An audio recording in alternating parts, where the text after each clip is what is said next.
Welcome to Golf Getaway. In today's show, we're at the home of the New Zealand PGA, The Hills, Queenstown, New Zealand. We'll talk to Sir Michael Hill and discover how and why this course morphed from a pitch and putt to one of New Zealand's best golf courses. We'll learn more about the Hills sculptures, a treasure trove of art positioned for maximum effect over a magnificent alpine landscape. We'll try and crack this tough championship 72-hole course, and Mirror is going to pretend he's a rookie so we can share some beginner's tips.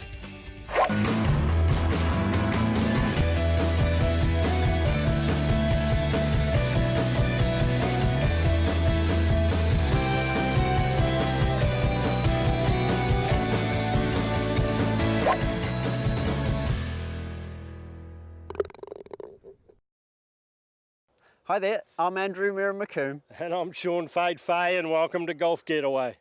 Queenstown, New Zealand. How did a place get so lucky? Amazing mountains, fjords, lakes and beautiful golf courses to die for.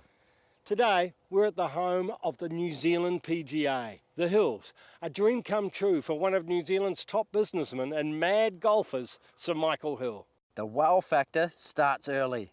These club rooms won a Supreme Award in New Zealand for architecture in 2008 and was a world finalist that same year. Even for a where's the bar golfer like me, it's very impressive, with just a quarter of it above ground. Good job. Less chance of you taking out a window or two, Fade. As you can see, it started early. Come on, Murray, let's go play some golf. The first at this 6,596 metre long Hills is no easy wake up. It's a 474 metre par 5 from the back. It's reachable in two, but maybe not for us, especially with those 5 come to me bunkers in front. Now, before we start, what's this around your waist? That? Yeah, a couple of burgers and a six-pack? No, the belt. Oh, the belt? Oh. Well, you know how you got your flash glove from Fit 39, yeah? Fit 39 from Distinctive Golf Products. Well, they sent me the belt. They said I've got to look good as well. They've even made it easy with the name for me. It's simply called the belt. It's a one-size-fits-all, which is handy after Christmas. And unisex in design. I'll be in gay bars next, you never know. The belt allows you to mix and match your clothes whether you're on the course or in the clubhouse chatting up the ladies. You can even interchange the buckles.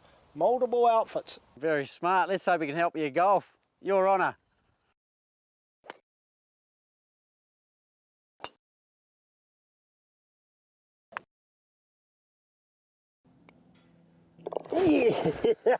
On for 3, 2 down. Oh, par, you beauty. This is the Dragonfly, and it's where the story of this amazing golf course all started. One day, Sir Michael Hill was looking out his back door and he said, you know, I'd love a little putting green.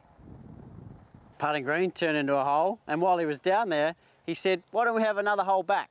Then one night, Michael popped the question to his golf designer. How much to turn it into a championship golf course? And so it all began.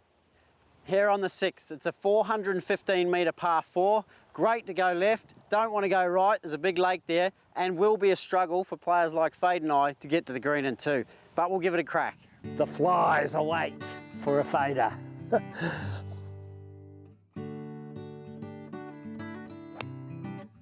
Oh, nice shot, Fade.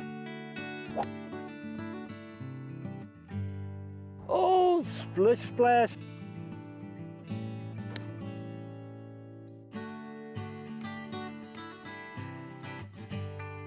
Wow, this is where it all started. Is that a buzzing I can hear? Better get my game started. Oh, nice putt. Beautiful hole. I salute you.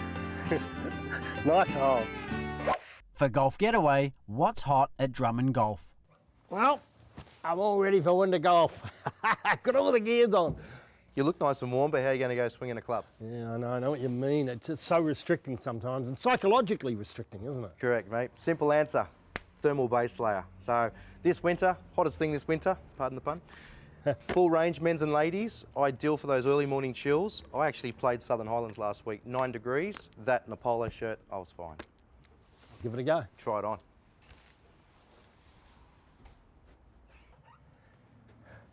How good is this? I did tell you it's a lot less restricting, isn't it? Oh, just feel it. You can just feel how loose. Even holds the stomach in. Yeah, but it's not a compression garment, it's only thermal, okay? A full range of thermal base layers are now at Drummond Golf. For a store near you, go to drummondgolf.com. Fade's 2 up. I'm storming back. We're on the longest par 4 here at the hills. It's the 8 and it's a 459 metre par 4. I've got 3 bunkers, 2 on the left, 1 on the right, and then I've got a whole lot of schist just after that. So if I'm not in the sand, I'm in the rock.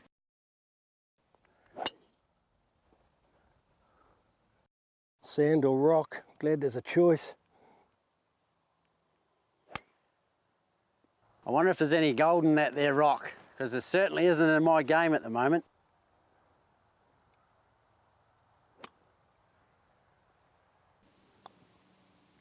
Oh, wasn't that long, Fade? Yeah, nice par. Still, don't know how you managed to scrape out of that one. Yeah, green and rig, 2 putts. Feel inspired to play great golf courses? Visit the iSeek Golf website, the home of social golf, for last-minute deals at a course near you. Book a round online today. Great courses, great deals at iSeekGolf.com/tee times. Your story of how this got started is fascinating for a lot of golfers all around the world. Tell us about it. Well, I guess it was always in my blood to construct things, and even with my parents' humble little home in the north of New Zealand in Whangarei,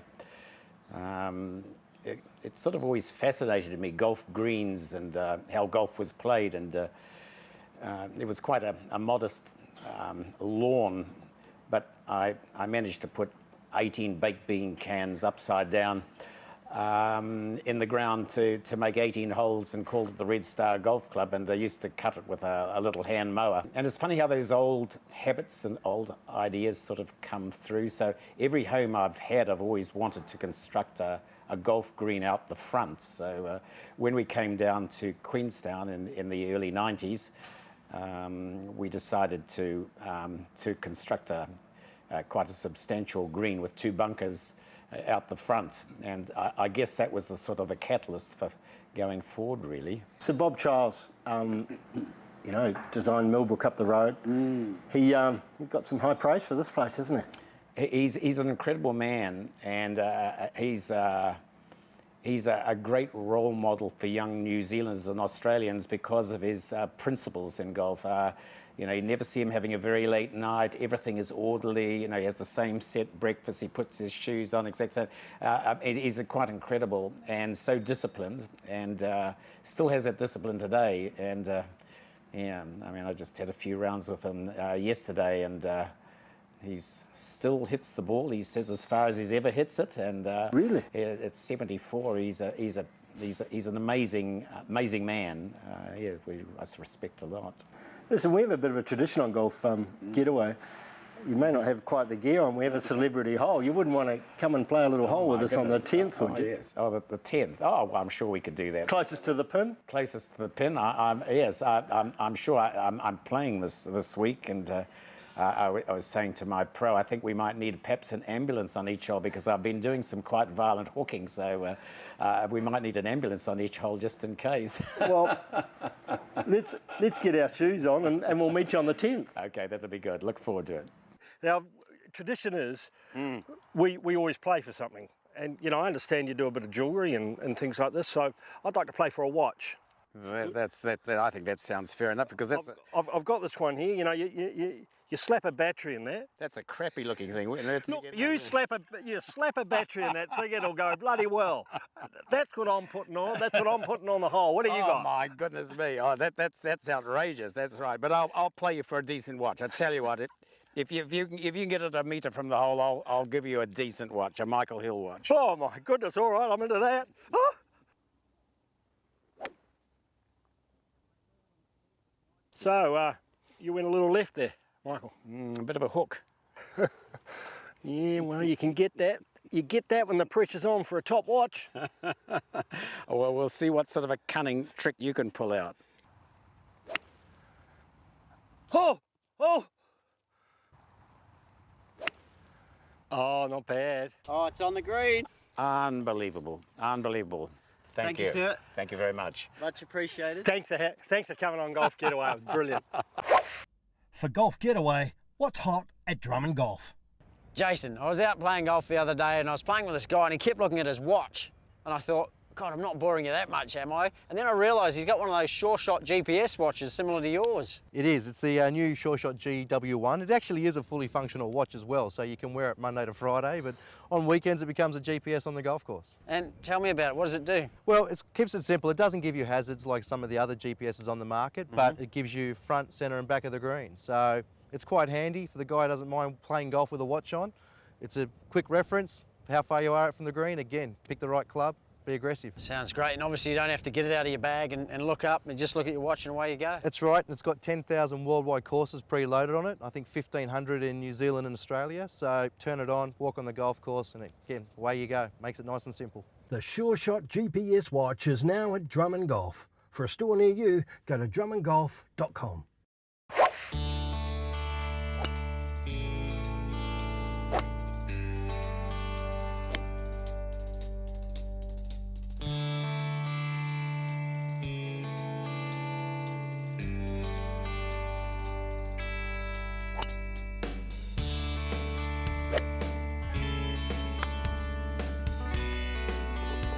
Well, Fabe, you're only one up now. I took that aggressive line and it paid off. Yeah, it did. I'm here at the Hills with Mark Hill, renowned sculptor of the region. Mark, welcome to the show. Thank you, thank you. How about you show me around the workshop? Oh yeah, it'll be a quick tour, but yeah, I've got a wee bit on here. The ever popular dragonflies. I've got a few more orders for those, so I've been making those again, which they were the first sculptures to go onto the golf course. Actually, my dragonflies on the pond. So Down the 6th there. yeah, which was the first hole to be put in, really. As Michael was talking about earlier. So what are you working on at the moment? I've got a commission for a private commission for someone's beach house. So I'm making a man standing next to a surfboard based on a very famous photo of a guy standing at Pipeline there. So Right. So obviously this is the skeleton, and then what do you do around this? Yeah, then I start with it. For my bigger works, this is usually how I get started. I'll build a framework and make a skeleton out of the stainless steel rod, which gives me all my lines to work to, and then I'll come in and I'll make patterns. So this is all going to get filled in with Corten steel here.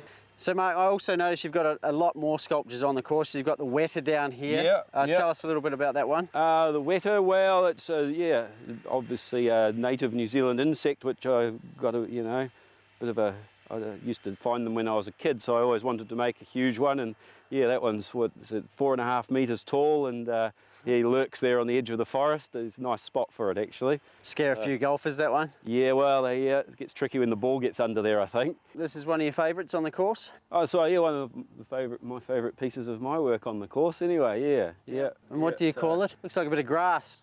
Well, it's actually named kelp. Actually, it's a cross between the windswept trees you get on the south coast and the kelp I see diving down there. So, Mark, Fade's asked me to get you to have a look at his putter, mate. He's looking at a bit of a design for home. Right. Do you think you could do something with this? Oh, I don't think I've ever seen anything like that before. It'd be a challenge. It certainly would. I'll have that, mate. Thanks very much. Right. Thanks for coming on Golf Getaway, mate. Really appreciate it. Oh, thanks for talking to me. My pleasure. And if anyone wants to know anything else, they can go to markhill.co.nz. That's and there's right. A full gallery there. Yeah, portfolio on there of all my work I've done around the place, around the golf course and around New Zealand and Australia. So, yeah, Good man. Check it out. I'm here with the Director of Golf at the Hills, Craig Palmer. Craig, welcome to the show. Thanks very much, mate. Craig, we often get fans emailing in about wanting to get tips from us, etc. And sometimes we pass that responsibility on to people like yourself. Yeah, fair enough. We get overwhelmed trying to teach everything. So. Yeah. I have one of our viewers, Richard Coles, he's emailed in. He's an absolute beginner, and he just wants to know the basics. I mean, stance, alignment, that sort of stuff. What would you recommend? I guess, well, grip's a very important thing, but that's something that he should probably be taught by a professional one-on-one, because it's not something you can probably explain in this sort of situation. But the stance and the alignment are two things that we probably can. So standing in an athletic position is always going to give you a great opportunity to hit a good golf shot. Okay, so Right. that's probably something I can talk you through now. Yeah, absolutely. Okay, so it's a funny little exercise, and you'll look stupid if you do it by yourself, so I'll join you. But if I get you to take your grip and get your feet around about shoulder width apart, and just have the club up in the air like so. All right, so the first thing what we're going to do, we're going to keep our legs straight and we're going to tilt from the hips and try and keep our back nice and straight as well, okay? So if we tilt from the hips, that's it, cool. From there we want to maintain the angle that we've got, our spine angle, and we just want to pop our knees just a little bit, just so we can feel the weight spread evenly on our feet. Okay, so from that position, if you just let the club drop to the ground, okay, you'll find that you're actually in a really athletic position, really positive, really neutral position, and your arms are just hanging from your shoulders and you look really relaxed, okay? So the most important thing to feel there now is that your weight is evenly balanced on your feet, both left to right and forward and back. Right. So Craig, if I do this, it's going to hit the ball straight for me? Not necessarily. We're just giving you the opportunity to be able to hit the ball straight. Okay, so the next thing obviously is alignment, which is really important. And one of the first questions I ask in a clinic situation is, what do you aim with? And you get all sorts of answers like feet, shoulders, you know, and people are trying to line their shoulders up. And so then I ask people, what do you hit the ball with? And of course they say the club. Okay, so it's the club head. So aiming the club head is the most important thing. And then most people I find, once they've got the club head aligned really well, are actually very good at aligning the rest of the body around how the club head looks. Right. Okay, and so the easiest way, especially as a new golfer, to align the club head is to pick an intermediate target. What I mean by that is a target that's no more than probably 1 foot, 2 feet in front of the ball on your target line. And obviously you'd stand back here in line with your ball and the target, and you'd find something on that target around line. this area? Yeah. So it's much easier to aim at something that's really close than it is to aim at something that's far away. All right? So I get people to get really good at aiming at that intermediate target, and then I just get them to look at the club head, look at the squareness of the club head, and use that to then align their feet and their shoulders and everything else. We're at the 18th and I'm 2 up. I've been playing like a little devil today. Fade, I have to admit it, you've been playing like a real wolf. I've never seen you play this well. The 18th at the Hills is considered one of the finest finishing holes in the world. And speaking of wolves, there's 110 of them down there, and I'm going to try and miss them. I hope you can hit the fairway, Fade. It's a 433 par 4, and as you can see, it's a gorgeous hole, and it's my honour.